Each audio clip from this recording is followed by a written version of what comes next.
In April 1894, the most beloved writer in America stood in a New York office and admitted to a room full of lawyers that he was broke.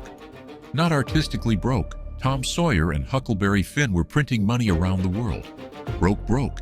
His publishing house had failed, owing roughly $100,000 to more than 100 creditors. And the law offered him the standard exit. Pay 50 cents on the dollar, shake hands, walk away clean. Everyone did it. His own advisors arranged it. He refused. And what Samuel Clemens, Mark Twain, did instead, at 59 years old, in failing health, having just lost everything to 14 years of catastrophically bad investing, is the only story on this channel that ends with the fortune coming back. We've shown you 11 ways a fortune dies. This is the one story about what it costs and what it's worth to resurrect one. 2 stories run through this episode, and you need both. The first is a warning as old as money.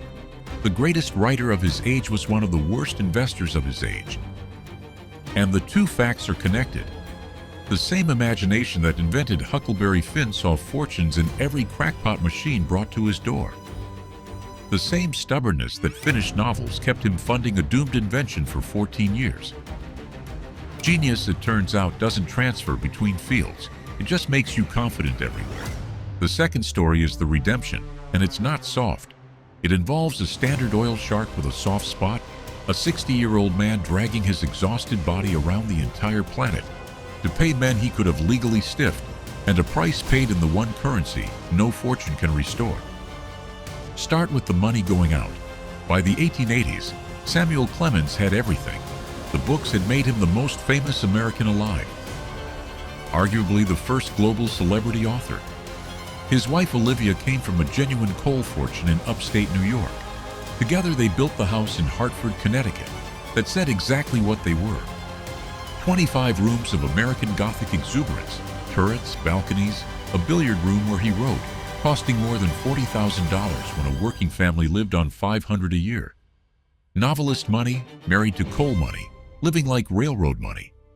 And that was the problem. Twain didn't want to be a rich writer.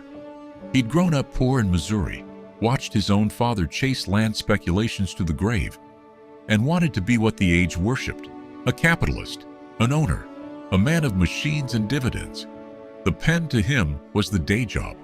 The fortune would come from investing, and almost every dollar the pen earned, the investor spent. He put money into a steam generator that didn't work, a magnetic telegraph, an engraving process, a clock company, a food supplement called plasmon, and, in the detail history never forgets, by his own account he turned down the chance to buy in early on a Hartford invention he found interesting but overpriced. Alexander Graham Bell's telephone. The man who funded everything said no once to the one machine that would have made him immortal twice. Then came the machine that ate the fortune. The Paige Compositor was a mechanical typesetter, a contraption of 18,000 parts that promised to replace a room full of human typesetters with one operator. Twain, a former printer's apprentice, saw it demonstrated and lost his mind. He didn't just invest, he became its apostle. He called it the greatest invention since the printing press. Starting around 1880, he poured in money and kept pouring, year after year, as inventor James Paige perfected and re-perfected and never ever finished. It's the purest case of sunk cost thinking in financial history. Every year the machine was almost done. Every year, quitting would have made the previous years a waste. So every year, Twain paid again. 14 years. Somewhere between $170,000 and $300,000. Up to $9 million today, into a machine so delicate it broke down mid-demonstration. And while Paige perfected a simpler, cruder machine called the Linotype, fewer parts, fewer promises, quietly took over every newspaper in America. The Paige Compositor's 4,000 prospective orders evaporated to zero. Today, one of the 2 surviving machines sits in the basement of the Twain house in Hartford. 18,000 parts, and not one of them ever earned a dollar. The tragedy of the Paige machine is that Twain's eye wasn't wrong. It was almost right, which is worse. Mechanical typesetting genuinely was the future. The fortune he predicted really was there, waiting. It just went to the cruder machine that actually shipped. That's a distinction every investor since has had to learn at gunpoint. Being right about the future is worth nothing. You have to be right about which horse gets there. Twain had bet on the thoroughbred, a machine so perfect it could justify itself only by being finished, against a plow horse that worked on Tuesday. The market has never once, in all of history, paid for elegance. The second hemorrhage was his publishing house, Charles L. Webster & Company, because of course the writer who distrusted publishers decided to become one. The Grant story deserves its full weight because it shows what Twain the businessman could be at his best. Ulysses S. Grant, the general who had saved the Union, then been ruined in retirement by a Wall Street fraud, was dying of throat cancer, racing to finish his memoirs, so his family wouldn't be left destitute. A magazine had offered him a standard, stingy contract. Twain, outraged, outbid it with terms almost no publisher would offer, the lion's share of profits to the author. Grant finished the manuscript days before he died, one of the great acts of will in American letters, and Twain's sales machine did the rest. It began in glory. The house published those memoirs of the dying Ulysses S. Grant, sold door to door by Civil War veterans, and handed Grant's widow royalty checks totaling about $450,000, the largest in American publishing history to that point. An act of genuine honor that saved a national hero's family. Then the glory ran out. A biography of the Pope that Twain was certain every Catholic in America would buy. They didn't. A parade of flops, bad debts, and a panic in 1893 that finished the job. In April 1894, the house failed, and Mark Twain, the name itself a global trademark, was formally, publicly insolvent, with debts near $100,000.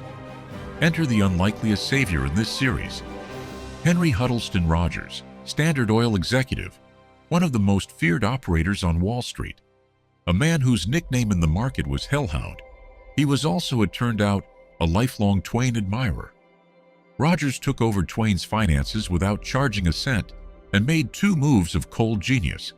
First, he transferred Twain's book copyrights to Olivia. As a major creditor of the firm, she had a legitimate claim, putting the family's one true asset beyond the creditor's reach. Second, when the creditors settled for 50 cents on the dollar, Rogers, and more fiercely, Olivia, insisted on the unthinkable.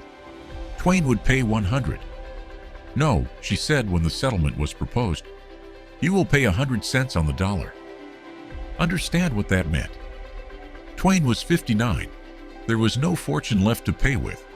There was only the one asset the bankruptcy couldn't touch, his voice. So in July 1895, Mark Twain did what almost no ruined man of his class ever did. He went back on the road. A 13-month lecture tour around the entire planet.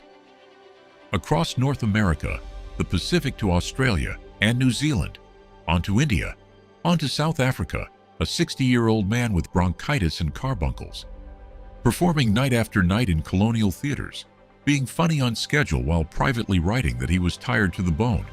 The tour, plus the book he wrote about it, plus Rogers investing the proceeds, did it. By early 1898, every creditor of Charles L. Webster & Company had been paid in full. 100 cents on the dollar. The press coverage was rapturous. They ranked him with Sir Walter Scott, called it the very chivalry of probity. The ruined capitalist had failed at everything money-related for 20 years, and then executed flawlessly the single greatest reputation trade in American history. He'd lost a fortune and bought back something rarer. He was now not just the funniest man alive, but the most honorable. Now let's be honest about both halves. The failure first. Twain's investing wasn't unlucky. It was structurally doomed. He funded things that excited his imagination in fields he didn't understand, with no diversification, no exit discipline, and infinite patience for the sunk cost. The telephone he declined wasn't stupidity. It was the flip side of the same coin. His conviction was uncorrelated with his competence. Any modern founder who's ever said, "I'm good at one thing, so I'll be good at this," is running Twain's playbook. And the redemption, was it pure? Not entirely, and that makes it better. The copyright transfer to Olivia was aggressive asset protection, legal, clever, and exactly what Rogers would have done for any client. The 100 cents pledge was also, Rogers understood, the best business decision available. Mark Twain, the brand, was worth more honorable than solvent. Here's the thing, knowing all that, he still had to do it. 13 months, around the world, at 60, on stage every night. Cynics can explain the strategy. They can't explain away the execution. Because here's what it cost. In August 1896, while Twain was in England at the tour's end, word came from Hartford. His daughter Susie, his favorite, the one he called the finest person he'd ever known, had died of meningitis at 24, in the very house the fortune had built, and the failure had emptied. Olivia and her sister were still crossing the Atlantic when she died. Twain, an ocean away, learned by cable. He had circled the globe to pay strangers in full, and wasn't there for the one debt that mattered. Olivia never recovered. She died in 1904. The books Twain wrote afterward turned dark as a coal seam. The money came back. Everything else stayed where the journey had left it. There's a modern habit of treating bankruptcy as a strategy. Walk away, restructure, rebrand, repeat. Sometimes it is, but Twain's story preserves the older arithmetic that our era keeps forgetting. Your name compounds longer than your money. The $50,000 he could have legally kept would have been spent in a decade. The 100 cents on the dollar has been earning interest on his name for 130 years. One fortune in this series died of spending, one of rent, one of fraud, one of debt. This one died of imagination and was resurrected by character. If you only get one asset in life that survives every crash, every machine, and every bad investment, it's the one Twain mortgaged everything to keep. Every fortune ends the same way. The only question is how long it takes. Subscribe. The next story is already turning to dust.